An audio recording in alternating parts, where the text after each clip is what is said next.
Evening all, and welcome back to Timberborn, where we're playing through with our iron teeth.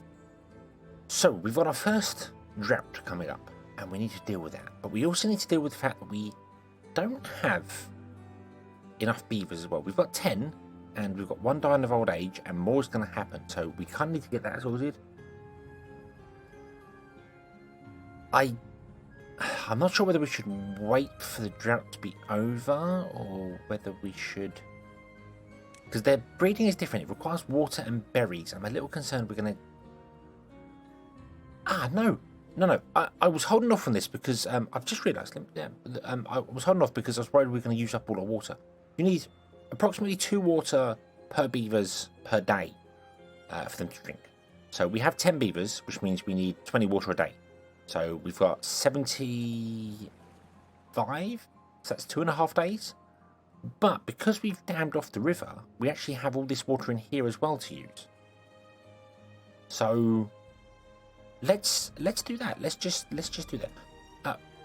Let's put in a barrack. We've got the barrack take 10 people. We've got 10 adults. Let's put a barracks down. I'm not seeing these barracks. Let's have a look. See at these barracks. So barracks are 2 stories tall, and they hold 10 beavers. Take 40 logs. We have 108 logs. That's okay. That's okay. We can do that. And also, let's put in one. Let's put in 2. Put in 2 breeding pods and see whether we get 2 beavers from them, or whether they're reusable. I don't know if they're reusable or not. I'm going to set this as a low priority so they work on these first. So let's start the game. And let's yes, we've got 1.4 days, and then we're going to have more beavers. More droughts turn up. Something else I want to look into as well. This is kind of future. Have a look at the map. We've got a river along here, which is obviously dried and not being used, and we've got a river here, which I think we're supposed to start up here somewhere and come down. How you would start those rivers, I don't know. There's no way to start a river. You have to like manually feed it, and that's a lot of effort, a real lot of effort. There's also like a river here as well. It goes off the map. So we've got other rivers in this area. But I'm thinking if we can come down here somewhere and like block off the river. We have to go like 4 deep to 4. Yeah, we have to go like 4 deep to block it off. It would allow water to flow up here. All the way up to like here, which would give us way more green area down here as well. But that's quite a distance from our base. But also, it would fill this all up. It would completely fill this right up with water, like up to high level. So we could put down more wells over here and have them more pump out, which I like the idea of. We also need to sort out our trees, so we don't have much trees coming in. I think we're having a population problem right now. We're not really having any populace doing things.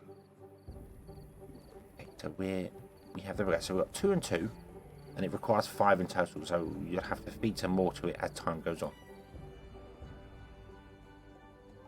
which is fine. Let's speed up time. And we've only got 1 log. I misread that. We've got 118 food. We've got 1 log because this is going very slowly. This one here.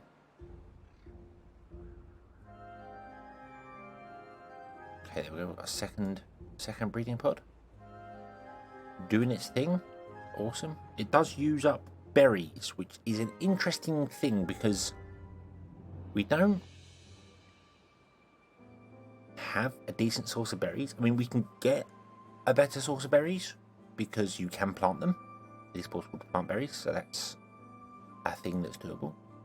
We want to get up here as well because we want to block this off and use that for water. So we need stairs. We need to dig out all these berries here, unfortunately, and a couple. So rather than let them grow anymore, I'm just gonna want to get rid of those there, and we want to get rid of probably those, but we need stairs for that first. So I'm going to hold off on that. But we'll run a path back here. And let's rid of that path there, because we're going to probably need another pump at some point. Not right now, but if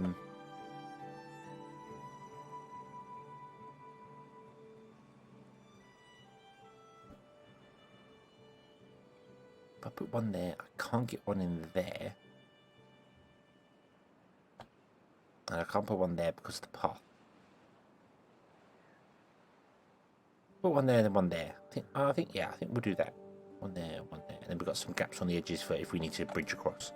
Because we want to bridge across here and get access to these trees as well, because we want trees where we can actually like have a dedicated area to grow trees. So we want a forester. So we want to cross the path over here somewhere. So let me pause the game. And if I put a pump in there and a pump in there, we don't want to keep these pumps. We just want to mark. So I'm going to go across the road there. That's where we're going to go across.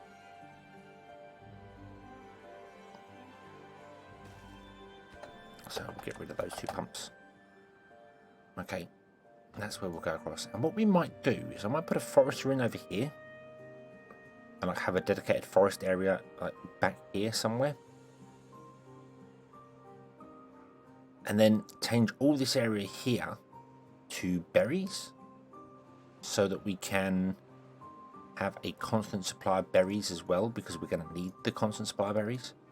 And I don't know if we could fit something in the back there.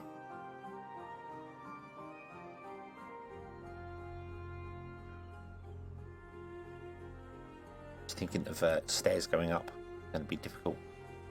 So the river's dried up, and the river down here has also dried up, but we've got our river. So our river is now a lake. Everything's awesome. Okay, so we've got our breeding pods going. That's cool. And they are little beavers being grown. We have our barracks with 10 people, 9 people. We're down to 9 people. Okay, now something I need to pay attention to. Right, I can already see it. I can already. No. They have. Right, okay. So they have. This building, this district building here says employs builders. Doesn't say employs. It does say transport between warehouses when idle. But I didn't think they would. Move goods to required buildings when idle, but I guess they do. I thought they might just be builders and you need a hauling post for that. I wasn't sure. We'll see. So let's also put in a science structure, because we need science. So that can go here. Why not? I think we can get a couple in there actually. That's going to become our sciencey area. Yeah. I think we'll have this all as berries. Berries take quite a while to grow, so one flag is enough for it. We might put 2 in. We might also put another warehouse in, but what we might do is buildings lack workers. Oh yeah, you. Yeah, that's fine. Yeah, that's fine. Not a problem. What we might do is we might get rid of this storage and have a big one, or carrots and berries, and then like make this our breeding area.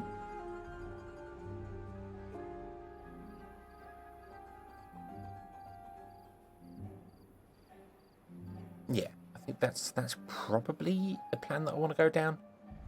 I'm not too sure. I need to find out first and foremost whether you put more nutrients in and get another beaver out of this, or are they destroyed each go? If they're destroyed, then that's good, because that means you put them down and forget about them, it's fine.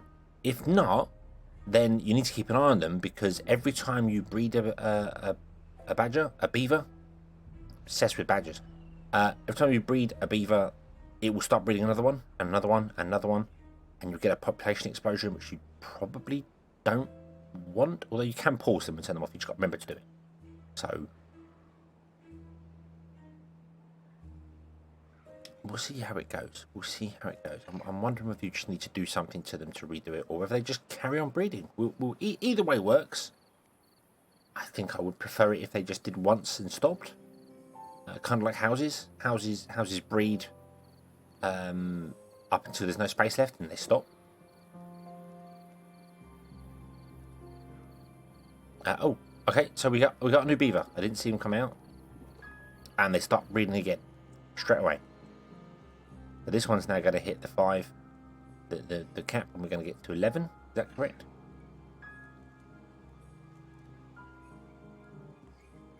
There we go, and we got 100. Okay, so they breed all the time. They breed permanently. Okay, interesting to know. So that's just going to constantly produce beavers for us. So 2 will do. 2 will do. We'll leave it at 2. And we will put in a barracks here with a path behind it. So we've got our barracks there. Okay. And if we want to put in more breeding pods down the side, we can. We have space for that.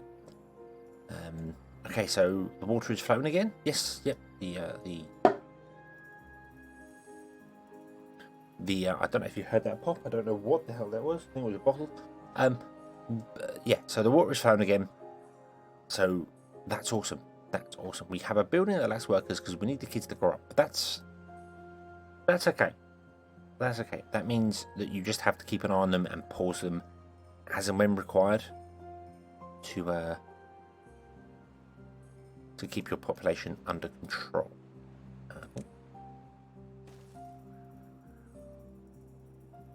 Now, I don't know what I'm going to do back here because I can't really do much with the land back here other than put buildings on it, which I think we will probably put other buildings on here. I mean, we could do lots of our industry thing because although we do have to unlock it, it costs 400. The engine uses logs to power stuff, so we don't have to necessarily rely on water power.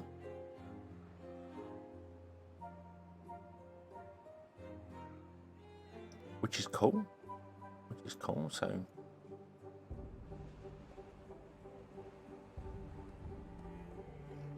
okay, so right, so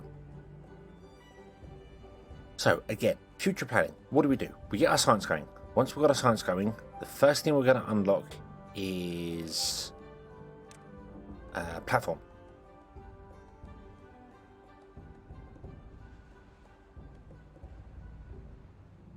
Yes, we're going to unlock platform.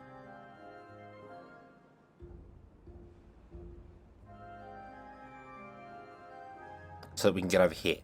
And then we're going to sort out something with trees over here. We're going to set up some lumberjack flags over here to chop down the trees. Because we're going to need it. That sets the maximum amount. Cool. So we'll chop down the trees over here. We then want to get some stairs so we can build up here. And once we've got stairs, we want to unlock levees, I think. So we can put levees in the bottom and dams on top to fill this up, but let it overflow. However, we might want to get floodgates instead. Floodgates allow you to adjust how high or low the water level is.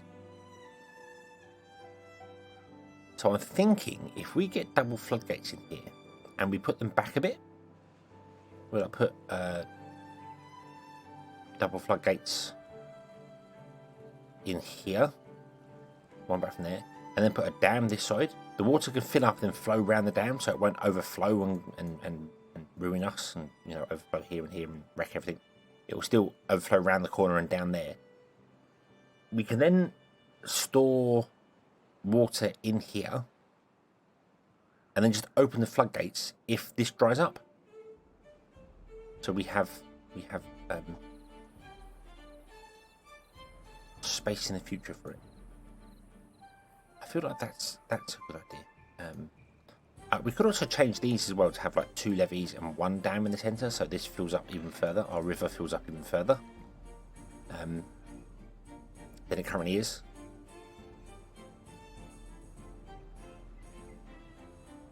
So, yeah. Something else as well, which I don't think I pointed out in the first episode. These can be used for beavers to walk over if they want to get access to something over here.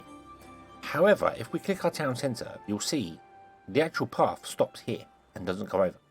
Although beavers can still cross that, it's not part of our town district.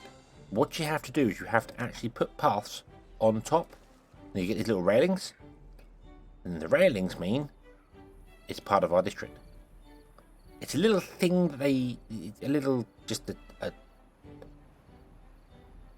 I get why they've done it, because then you can very clearly see where path goes, and also you could put a gate on top of here if you wanted to and have this as a different district, so it makes sense that they're just not open paths. But it's something to bear in mind if you're ever trying to do stuff and find out it's wrong. A beaver could get over here like a lumberjack could get over here and chop down trees. That's fine. They can still, even without a path, because they can walk off grid. But and builders can walk over as well, so long as they're inside this range here. But it's not connected to your town. So if you put a building down here, it will not be connected unless you do put your path over the top and get those little railings. So just bear that in mind. So we've got 10 adults, 3 children. We have our science going, which is awesome. We've got 9 science. Cool. So we are on our way to this. We need 100 for that, and then 70 for the stairs. So 100 for the platform. That's the first one. Then we build over here, and then we start doing things over here. So it's just literally a case right now of waiting for time to go.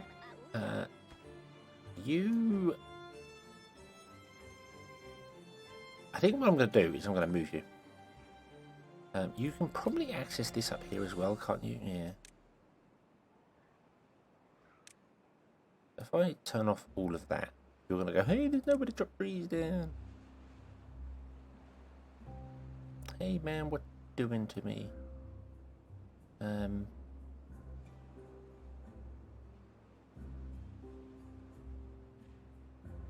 Anyway, we'll just do that. And we might as well put a path here because I think that helps them walk faster. But that's the area, so that's as far as you can go. So we'll get you to drop down trees there, and then I might put a lumberjack flag down here. Do that now. We'll put it here. Put it that side. Nice little roof bird. And then we will set trees to be chopped down.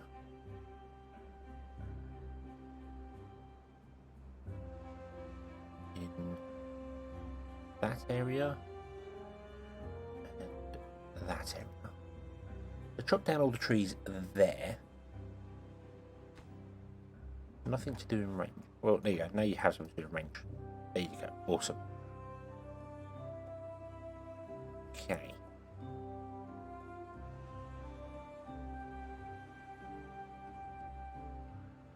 And something else I want to unlock early on as well. In decorations, I want to unlock the shrub. We can do that now. The shrub. Let's do it. Let's unlock the shrub right now. Boom. The shrub is very, very useful. Really, and the beaver statue as well. Don't underestimate the beaver statue. It's a lot of resource there. But the shrubs will give aesthetics to everyone within one tile, which doesn't look like much. It's just around the area. But if you put it next to a building, it gives aesthetics to the building. And aesthetics, if we click on a beaver and come down to aesthetics, increases work speed by 10% for free for putting down a shrub. So I highly recommend shrubs. I think they are a fantastic thing. I could put one here, and everyone in those 2 barracks that comes to this water and goes into this stockroom will gain aesthetics whilst they're there. They'll think it's a brilliant place to be. I can't put it on top because we can't get up 2 layers. So I'm going to put it here. It will probably get moved later, but I'm going to put it there right now. And then that means that once that's built, all the beavers that come to sleep back here, because all our beavers are currently sleeping in the barracks, will gain aesthetics overnight for sleeping and then work 10% faster the next day from just putting a single shrub down, costing 12 logs. So they are brilliant. Absolutely fantastic. I dot them all over the place if I can. I like getting them next to farms and other buildings if you can put them in places where people are going to be. Also, like here, for instance, because this is like our main road and everything comes around here, if you put one up here, people that walk by on the roads will also get aesthetic choices, so you can do that. The statue does exactly the same thing, but instead of being one tile, like this is one tile, so in order to get, let's just come over here. In order to get this building, I've got to put it next to it.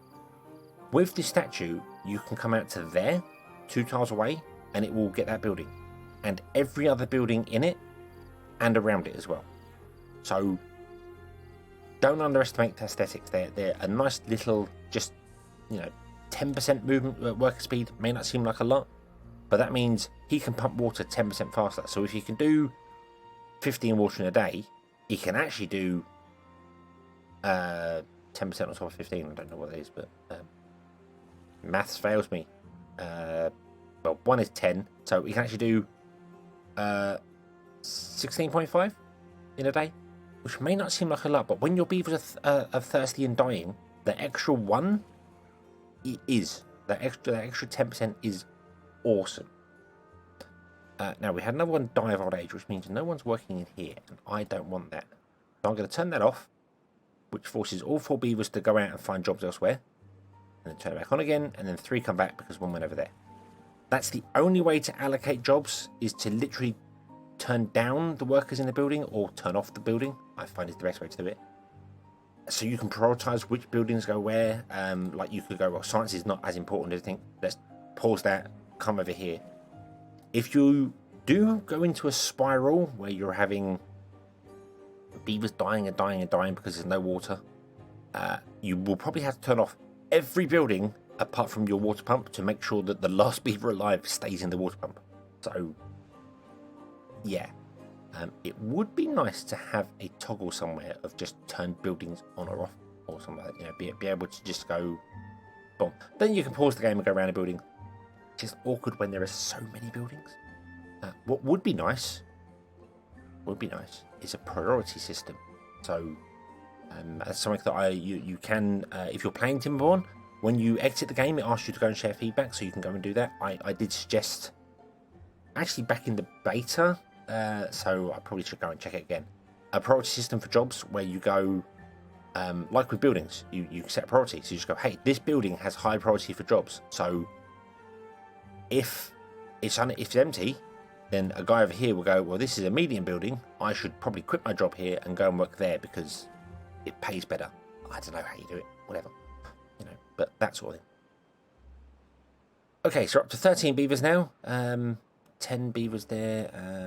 There we go. Well, he became an adult. Awesome. We've got 67 science, which is not enough for the crossing yet. Need 100. How are we doing for... this is actually full, which is good. We will probably need more water storage. That is a red bush. It looks kind of dead. It might be that it's too far away from water, but it's working. It's working. And you'll see now, if I click on this button in the top left corner here, which shows us our overall well-being for our auntie, for our entire place, we give the average everything. Nutrients are up high, which means 1 beaver currently doesn't have nutrient 1, which is carrots. Food is just berries. Nutrients 1 is carrots. Nutrients 2 is potatoes, and 3 is bread. Grilled potatoes and bread in that order. Comfort means they're living inside a house, and comfort, I can't remember what comfort does. Let's pause the game and click on a beaver. I'm surprised it doesn't show it. So increases life expectancy and walking speed. Interesting. And of course, almost everyone has aesthetics as well. Working speed is increased by 10%. So they walk faster to their jobs, they work faster at their jobs, and they live longer. So generally, we're helping our beavers a lot, which is good, which is very good. So let's see here. We got more land down here. We want to kind of utilize this land for crops or something. And maybe we could look at potatoes and start getting our second ones in there. We kind of need more unemployed beavers before we can do that. But if I want to do that, what I want to do is I want to change this road here at the very least, and then move this. Oh, we have 3 days until another drought comes. Awesome. Okay. So let's delete all those. And I think if we do that, yeah, this will stop working. This will actually become unemployed. The beaver will move out because it's not connected to the town because there's no road. Which is fine, because we want to remove this. And we want to put in 1, 2. I kind of want to put a third one in, but I can't right now. We need explosives to get rid of that plot there. But we'll put in 2 over here, which can pump water out of this area here, which is absolutely fine. And then we'll get rid of these trees in here and probably turn this area into potatoes. You want roughly twice the amount of potatoes as you do carrots, I think, although potatoes are a weird one. It throws you off on the crops because it does weird things with the numbers. So carrots, when they harvest carrots, they get 3 of them, which makes sense. You harvest carrot, you get more carrot. When you have potatoes, you get 1, which confused the life out of me because I'm like, that makes no sense. When you pick up a potato plant, you get way more potatoes than just 1. You get loads of them. So, yeah. And then grain is back to 3 again. I kind of feel they should all be 3, but where potatoes come along and get better is in food. When you grill them, it shows you there. You grill 1 potato and get 4 grilled potatoes, which is weird. Although the symbol, you can just see that down there, is actually multiple potatoes. So I'm guessing this is like you get 3 bunches of carrots. You get 1 bunch of potatoes and 3 bunches of wheat. Wheat is phenomenal. You grind it. From 1 bunch you get 1 bag of flour. From 1 bag of flour you get 5 bread. So wheat is phenomenal. You don't need a great deal. Wheat does take a lot longer to grow. Wheat takes 10 days to grow. So you want generally more potatoes than you do carrots, but then you could just have the same amount and it probably balances. I'm not too sure. As your crops grow, as your town grows, you want more crops anyway. So yeah, let's leave it right now. We don't want to plant any more crops or anything. We don't have any real. We've got 1 unemployed person right now, so we're doing okay. But he'll go into this building here to get more water for us. So we'll leave it for the minute, and then when we come out the next dry season, we will build potatoes, and then hopefully cross the river and sort out a place here because we need to unlock the forester as well, which is 60. So we need lots of science. We need lots of science. So we'll do that in the next episode, because right now we're going to leave this and come back later. So thank you very much for watching. I hope you have enjoyed this one, and I hope to see you again in the next one. And until then, as always, have fun.